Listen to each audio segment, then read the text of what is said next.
on Russian matters, and then having the chief executives of this large Russian gas company show up, apparently without too much prior knowledge by the governor. In any case, I think it's an interesting story because the Russians are interested in buying into this pipeline.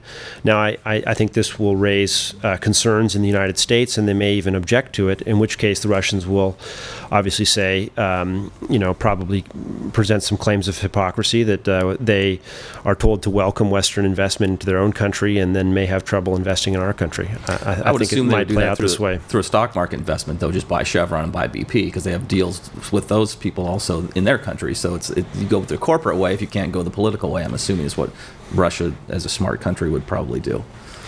Yeah, they might. They want to have assets outside of their country, and they want to use the money they've taken in during during this period of high energy prices to reinvest it outside of Russia. And one of the things they want to invest in is oil and gas infrastructure, energy infrastructure, and it's going to be a decision both in the United States and also in Europe as to what extent we want to allow the Russians to own our gas stations and our natural gas pipelines. And the Russians actually have quite a bit of experience. What's their main company? Gazprom. They do this all over the continent into Europe, and they provide natural gas to all of their residents at some level. I mean, that was one of the, as I recall, the breaking of communism's back was getting heating to the freezing cold outlying areas. So I would say that Russia probably has more experience than the U.S. in providing natural gas pipelines. Well, Russia actually owns blocks of stock in a lot of the Canadian oil sand producers like Suncor. Back when their currency was strong and they were flush with cash, when oil was trading at $145 a barrel, Russia actually took some of these petro rubles, or whatever you want to call them, and they invested them in these Canadian oil sands producers. Now, what listeners need to know is that there's probably more oil locked up in these oil sands of Alberta than there is in all of Saudi Arabia. There are probably more proven reserves of oil. It's just that it's harder to extract that oil from the sand. You have any knowledge of some of Russia's investments outside of their own country? Well, it's more focused on Europe, and it's more of an issue in Europe because their natural gas is exported directly to Europe. But I think it's certainly a concern for California. For example, the Sakhalin Island off the coast of Siberia, they have plans to create a liquefied natural gas plant, and one of the potential markets for that liquefied natural gas is California.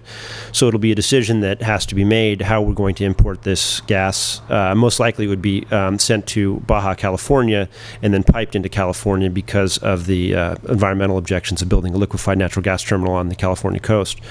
But then there's also the question of, do we want to accept energy from Russia? I mean, in Europe it comes with strings attached, and they like to get, there might be, or there conceivably could be, some political concession they would ask for in exchange. Well, I have a lead for a story for you. Thank you. I used to be married to a journalist, and if she's listening, Susan Brink of the LA Times, wonderful writer in women's health, actually in health, period, but especially in women's health. So, Andrew, I got a couple questions. Well, no, let me finish my question. All right, go ahead. All right. The scoop is Lukoil may purchase 30% of Spain's Repsol company, the big Spanish refinery company. Know anything about that? And I've been watching this out of the corner of my eye, and Lukoil has bought a large refinery in Italy recently, and they also own a network of gas stations in Turkey, and of course on the east coast of the United States there are Lukoil gas stations in New York and some of the eastern states. So once again, it's a desire to add value to their natural resource exports. So they aren't happy just sending barrels of oil over their border. They want to also own the distribution network that will add value to that export. And I think this is their goal, and why we might see in the future Lukoil gas stations here in this part of the world, or other Russian assets, Gazprom-owned natural gas pipelines, for example. If they were allowed to do that, they would be happy to. So what is the Russian Russian people, the man on the street, what's going through Russian, ma and pa? They're out there trying to make a living, get their bread, get their borscht, whatever it is. And what's going through their mind? And is there any green or environmental consciousness going on in Russia as far as creating and putting money from oil into R&D for solar, wind, etc.? Well, on your first question, I think that Russians really have a genetic almost fear of financial crisis, and it's atavistic. It's something that's come down through the generations. They've had many problems with economic slumps, of course, in the Soviet Union with shortages. And in 1991, 1998, 2004, we had minor bank collapses. And now, of course, today, I think they would be very worried about the financial crisis, more so than you would see. Does the government keep them in control the way they try to do in the United States with that same fear? No, it's actually an opposite problem. The state media is really trying to sort of not hypnotize, but at least present a very blasé representation of the financial crisis, so that people are less inclined to withdraw their money from the banks. You don't have a bank run, and I think that there's always the risk that you'll have they